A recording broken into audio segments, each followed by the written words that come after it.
Ang pinag-uusapan natin dito ay napakahalaga. Yes, sir. Opo, at ito pong mga kasong ipinatong sa inyo, perjury, robbery, extortion, theft, mainam po ito As I've said, Your Honor, in the NBI, we avoid the noise. We just finish the job, sir. Opo. Maari po ba makapagtanong sa ating mahal na saksi? Opo, Your Honor. Maaari Opo. po. Ang una ko pong katanungan sana ay taga saan po kayo na lugar, na probinsya? Tacloban, sir. Tacloban. Tacloban City, Opo. sir. Kayo po ngayon ay Regional Director ng NBI sa BARM. Yes, sir. Opo.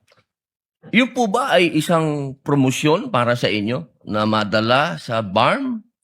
Dahil totoo po ba na kayo ang tinatawag na Golden Boy ngayon sa NBI? I cannot comment on that po, Your Honor. Kasi po ang Nasa BARM po ako. Wala ho ako ngayon sa Opo. main office, sir. promotion po ba yon? Yung napunta kayo sa BARM? Balita ko po kasi ilang beses na kayo na-promote sa NBI. 12 years na po kayo, no? Sa NBI. Yes, sir. Opo. Ilang beses na po kayo na-promote? Since na pumasok ko ako sa NBI, Opo. sir. From investigation 1, 2, 3 noong 2015, 2016. Well, nung mula ako na pumasok ako sa academy, from investigation 1 hanggang ngayon sa regional director, sir. Ilang beses po yan? Sa isang taon po, Sa isang taon? Anong taon po, sir, ang tinutukoy nyo? Bago po kayo napunta sa BARM. Bago ho ako napunta sa BARM, regional director po ako ng Mimaropa, May Maropa. Region 4B, sir. Opo. Kayo po ba ang pumili sa BARM? Na Hindi kayo po, sir. mapunta to? In the ex-agency of service, doon po kami nilalagay kung ano ang tingin ng direktor na makakatulong kami sa bureau. Bakit po kaya naisip ng direktor na sa BARM po kayo? Kayo po ba ay may kaalaman sa Islam? Hindi ko po alam kung ano ang naging basis ng direktor, pero Kayo po mismo. Kayo po mismo. Ang BARM po kasi is Muslim Mindanao. Yes, Your Honor. Opo. Meron po kayong kaalaman sa Islam? In terms of what do you mean kaalaman, sir? Yung Sa religion po ng Islam kasi Muslim Mindanao. So, ibig sabihin, kahit basic po siguro ng Islam, no? Yes, sir. Kahit naman ho sino pwedeng i-assign kahit saang regional office dito sa Pilipinas. Di ba po parang Regional autonomy ang autonomous region ng Muslim Mindanao. So, kailangan man siguro kahit paano meron kayong kaalaman sa Islam. Konti siguro, sir. Ano po yung konti na yun? Well, isa po akong Kristiyano at hindi ko ho malalaman yung kabuuan nung Siguro po dapat meron kayong basic din na knowledge ng Islam, ano?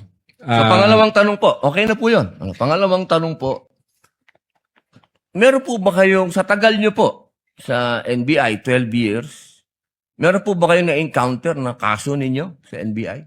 Kayo po mismo na-filean ng kaso? Your Honor, normal ho sa mga NBI agents na makakasuhan, in fact, maging sa sinumang law enforcement agency, that's the price we pay for doing our job and for protecting the country. As a matter of fact, in the NBI, Your Honor, we avoid the noise. We just finish the job. So, sir. ano po yan? Yes?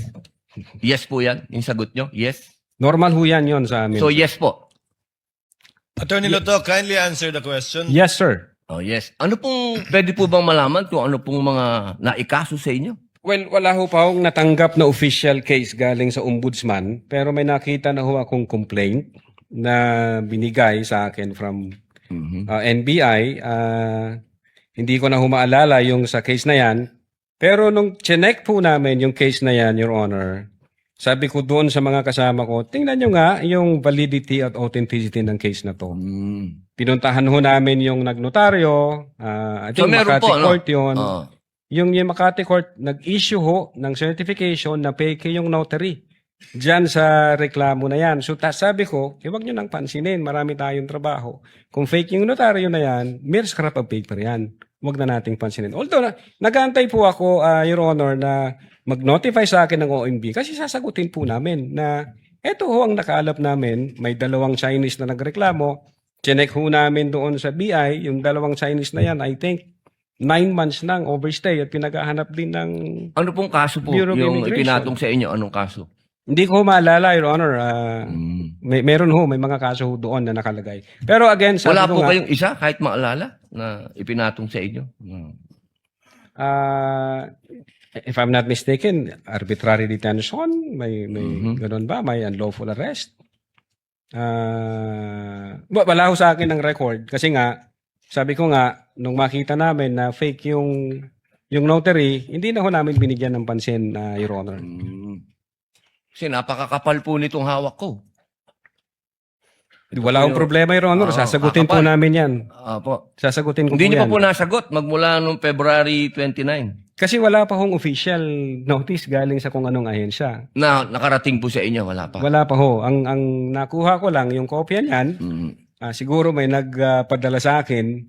Sabi ko, teka muna, wala akong official na nare-receive from OMB. So, nung chinek ho namin, kung nag-i-exist ba yung kaso, fake yung notary, hindi na namin So, ibig niyo binigyan ng pong pansin. sabihin hanggang ngayon, hindi kayo sigurado kung nag-i-exist to. Dapat may notice na ako from Ombudsman. Di ba po dapat ang reaction ng isang tao kapag may kaso, harapin? Precisely, Kasi Your Honor. Hinihintay ko nga po yung notice from Ombudsman. Na pag meron na hong notice Wala ang po kayong Ombudsman, notice hanggang ngayon? Sa wala pa ombudsman? po, Your Honor. Yun nga ang inaantay ko kasi sasagutin namin kasi meron po kaming certification na fake yung notary. Inaantay ko po, Your Honor. Mas maganda po, maharap nyo kagad. Definitely, hindi ko lalong-lalo namin na po- tatakbuhan yan, sir. Kasi napakahalaga po ngayon nito. Yes, sir. Oo, ito po ay ang pinag-uusapan natin dito ay napakahalaga. Yes, sir. Opo, at ito pong mga kasong ipinatong sa inyo, perjury, robbery, extortion, theft, mainam po ito As I've said, Your Honor, in the NBI, we avoid the noise. We just finish the job, sir. Opo. Meron po akong tanong, pangatlo. Opo. Kanina po na ang ganda ng talakayan nyo tungkol sa Romanov. Yes, sir. Opo. Alam niyo po ba yung istorya ng Romanov? At ang gaganda po ng mga sagutan ninyo, alam niyo po ba yung historical background ng Romanov? Ang alam ko lang po dyan, Your Honor, yun yung nangyari sa, I think, Tsar, kung hindi ako nagkakamali sa Russia. Sa Russia. Opo. Sino po ba yung nakakalaban ng Tsar? Again, hindi ko po maalala, hindi ko po nakita yung buong... Yun. Kasi napakahalaga po malaman ng taong bayan kung sino po ang tinatawag natin na Romanov at sino yung nakalaban nila. Kasi po, katabi ko ang isa sa Marcos family. Yes, sir. Alam naman po natin lahat, batid natin lahat, na si Apo Lakay, Ferdinand Marcos Sr., ang number 1 na lumaban sa komunista dito sa Pilipinas. Batid naman din po natin na ang nag-execute sa Tsar kay Nikolai at sa kanyang mga anak, sa kanyang pamilya, ay ang komunista. Alam mo po ba niyo? Yes, sir. Opo. Ngayon, sino po ba ang pangalawang pangulo na lumaban sa komunista? Sino po, sir? Ay di si Pangulong Rodrigo Roa Duterte. Hindi ba po dapat isipin natin yung Romanov ay tungkol sa threat na pumapasok sa mga pamilya na mga namumuno dito sa ating bayan na lumalaban sa komunista. Komunista po ako Gusto ko lamang pong alamin ninyo. Yes, sir.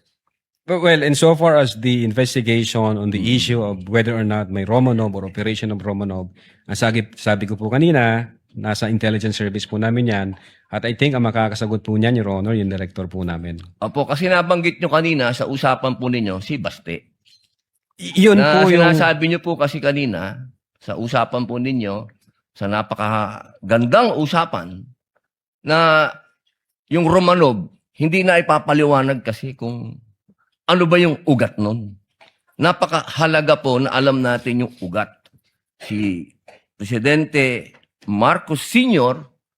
ang lumaban sa komunista, kaya nagkaroon ng threat noong 1986. Yes, sir. Ngayon, sinasabi ni Baste na nagkakaroon ng threat sa kanila pamilya sapagkat alam naman nating lahat na ang nagpatuloy ng paglaban sa komunista pagkatapos ni Pangulong Rodrigo Roa Duterte ay si Inday Sara Duterte, ang ating Vice President. Sumasang-ayon po ba kayo doon? Wala po akong personal knowledge, sir. Ay, bakit po kayo walang personal knowledge? Eh, yun po ang sumunod na assignment ng ating Vice Presidente pagkaupo niya. Siya po ang nag-take over ng NTF-ELCAC. Hindi po alam ng NBI yun. Well, nag-NTFL kak siya, pero yung factual circumstances doon, Factual, wala pa po akong wala po kayong... Pero alam niyo po, sagutin na lang po ninyo na siya ang nag-take over ng NTF-ELCAC. yes, Your Honor. Opo. Isa na lang po, ginoong tagapamahalang hukom. Sabi niyo po kanina, ulitin ko lang po, gusto ko lang pong malaman uli. Inamin niyo po na wala kayong personal knowledge tungkol dun sa threat ng Pangulo. Ng pangalaw, sabi niyo po kanina, wala kayong personal knowledge na kumuha na ng assassin o papatay sa Pangulo, ang pangalawang Pangulo. Narinig ko po kanina. During that time? Yes or no lang po. During that time, ongoing ho ang validation namin, So, sir. ibig niyo pong sabihin ngayon, meron na kayong personal knowledge na meron na kayong...